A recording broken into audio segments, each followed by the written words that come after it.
के दोनों पुत्रों की कथा सुनाई है, जिनमें से उत्तानपाद के यहाँ ध्रुव जी का जन्म हुआ। प्रियव्रतो तौत्तानपादौ शतरूपापतये सुतौ वासुदेवस्य कलयां रक्षायां जगति स्थितौ। महाराज उत्तानपाद की बड़ी रानी सुनुति के घर ध्रुव का जन्म हुआ है। छोटी रानी सुरुचि इतनी कलेश करती है कि सुनुति को अलग रहना पड़ा। बचपन से पिता का प्रेम सुनुति से ध्रुव से हट गया। माँ के साथ सद्गुणों का आचार व्यवहार करते हैं और धीरे धीरे उम्र बड़ी हो रही है। लगभग 5 बरस के हुए हैं। किसी गांव के व्यक्ति ने कहा, अरे अभागे, यहां क्यों आ जाता है? तू यहां आएगा तेरे पांव पड़ेंगे तो हमारे बच्चे भी अभागे हो जाएंगे। तो ध्रुव जी ने पूछा, मैं अभागा हूं? हाँ, अभागा ही तो है। तेरे बाप ने तेरी मैया को तभी छोड़ दिया जब तू उसके गर्भ में आया था। तेरी माँ जौ की रोटी खा खा कर जीवन बिताती है। बेचारी गरीबनी भूखी प्यासी भगवान का भजन करती रहती है। तेरे पिता ने तेरी सूरत नहीं देखी, राजा का बेटा होते हुए भी भिखमंगों की सी जिंदगी जी रहा है। इससे बड़ा अभागापन और क्या होगा? ध्रुव जी अपने घर लौट कर आए। माता सुनुति के पास बैठ गए। माँ, अभागा कौन होता है? सुनुति समझ गई। उसकी आंखों में आंसू आए, पर उसने अपने आप को संभाला और कहा, बोली, बेटा, अभागा वो होता है जो भगवान का भजन नहीं करता। सुनहु उमाते लोग अभागी, हरिता जी होई विषय अनुरागी। माँ, हम तो भगवान का बहुत भजन करते हैं, फिर गांव के लोग हमें अभागा क्यों कहते हैं? माँ, आपने कोई भूल करी थी? पिता ने आपको क्यों त्याग दिया? सुनुति के हाथ पैर कांपने लग गए ये शब्द सुनकर। फिर ध्रुव जी ने कहा, माँ, मेरा क्या अपराध है? मेरे पिता मेरा मुख क्यों नहीं देखते? इसके लिए तो मैं अभागा ही हुआ ना। ध्रुव जी की आंखों को देख, इतनी भोली सी आंखें, इतना निर्दोष मन ध्रुव जी का। सुनुति ने ध्रुव जी को गोदी में भर लिया।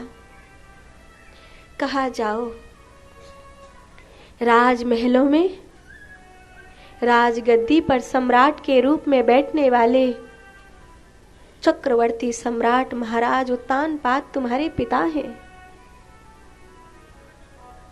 तुम्हें तुम्हारे पिता का प्यार अवश्य मिलेगा। इसके आगे मैं कुछ नहीं कह सकती। एकदा सुरुचे पुत्रम अंकम् आरोप्य लालयन् उत्तमं नारुरुख्यन्तं ध्रुवं राजाभिनन्दितः।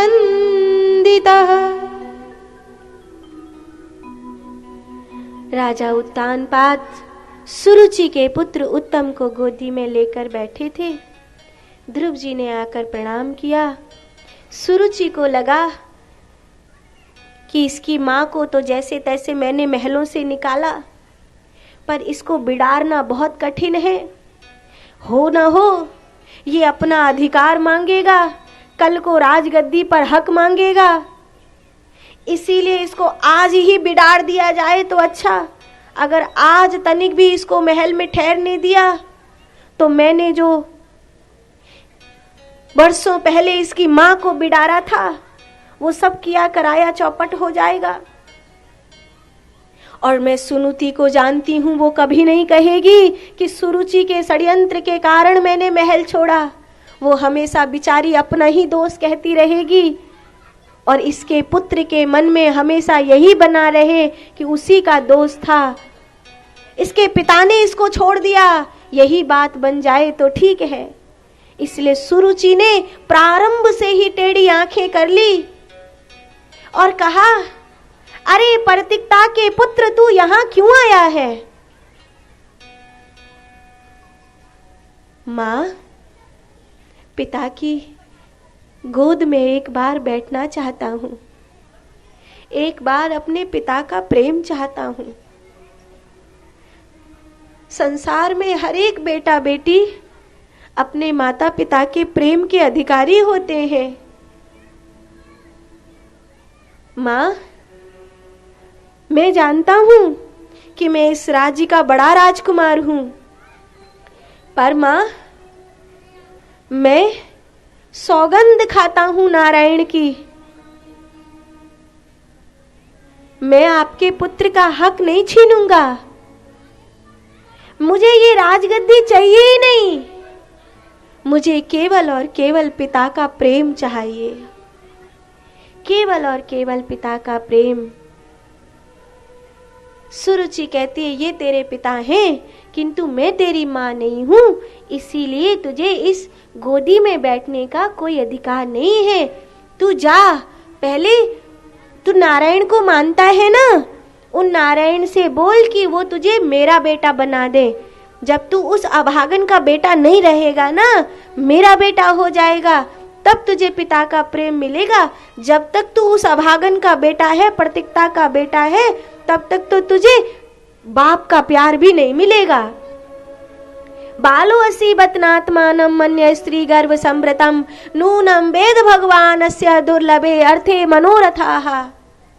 और ऐसे में ध्रुव जी चाहते तो अपनी माँ के प्रति द्वेष से भर जाते, लेकिन ध्रुव जी अपनी माँ को जानते हैं, मेरी माँ कभी किसी का बुरा नहीं करती, मेरी माँ कभी कुछ ऐसा नहीं करती जिससे किसी का भी अकल्याण हो। इसीलिए उन्होंने अपने पिता की ओर देखा और पिता के प्रति घृणा से भरते हुए आंखों में अश्रु ले आए और कहा, अब मुझे आपकी गोदी में नहीं बैठना। आपने मेरी माँ को त्याग दिया, आपने सत्य और धर्म का साथ छोड़ दिया। जो सत्य का साथ नहीं दे सकता, मुझे उस पिता की गोदी में नहीं बैठना। जो मेरी माँ का नहीं है, वो मेरा भी नहीं है। इसीलिए